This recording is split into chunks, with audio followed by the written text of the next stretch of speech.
Jak se máš? Ahoj, dobře. Proti komu hrajete dneska? Proti FBC Slavia Praha. A vy hrajete nebo ne? Jo. Jo. Jo. Tak určitě. Ahoj. Já vás všechny velmi zdravím u dalšího videa. Dneska jsme rádi navázali na úspěch z Dobříše, kdy tady nás zařízli o bod, ale i tak jsme se odvezli 2 venkovní body, což je potřeba, jasný, to je potřeba. A chtěl by to dneska zase aspoň nějaký ten bod urvat. Se soubořem myslím, že z 5. fleku, takže myslím, že to bude těžký, ale zamakáme, uvidíme. U nich jsme prohráli tuším o 2 góly. Chceš brejle? Jo, tak já bych chtěl poděkovat za velké hlasy u těch posledních 2 videí, což bylo video nové angažmá. Kdo nevěděl, můžete se podívat, až skončí tohle videjko, a také bych si poděkovat za odezvu pod minulým dílem Mise Zachrana z Dobříše.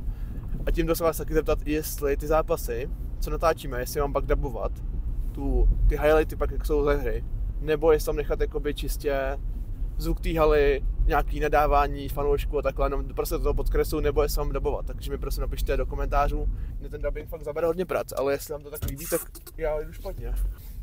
Jsme to trošku špatně odbočili a jdeme ještě vyzvednout dalšího člena posádky na dnešní zápas, mojí babi. Takže babi se na každý video kouká, což cením, a i druhá babi. Takže já zdravím babi, to jsem neměl říkat, kde bydlí, to zapívám. Takže zdravím jednu babi a druhou babi. Čau, čau.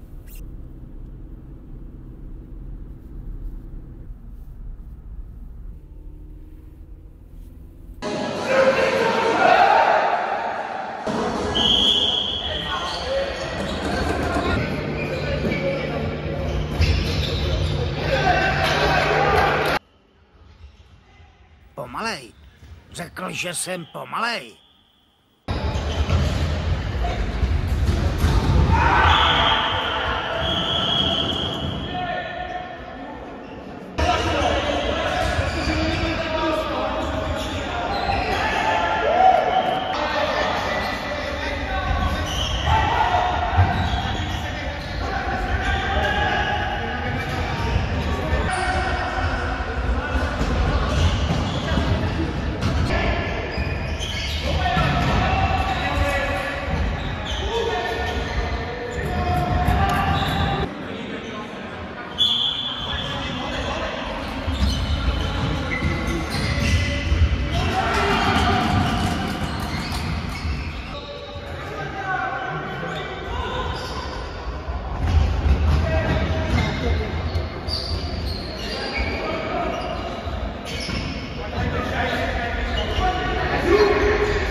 Další den. Byla dobrá atmosféra, ale nakonec jsme to nedotáhli aspoň do toho prodloužení, bohužel. Měli jsme na to, si myslím, to ještě otočit, ale určitě pak mrzeli ty zbyteční góly, jsme dostali během první a druhé třetiny. Jsem to párkrát pokazil. Každopádně, kdo to dokoukal až sem, tak vám chci poděkovat. A zároveň mi napište vaše oblíbené jídlo do komentářů, jelikož my teď jdeme na oběd a vezmeme vás s sebou, takže ještě dáme nějakou chálku na závěr videa, ať si trošku splníme chuť po těsné prohře se Slávkou. Takže zatím, pa. Nebo páni. To je šor. Zřizuj to, co tady máme. Hezky mrkvička, jo. No, pěkný. Dali chuť, čau.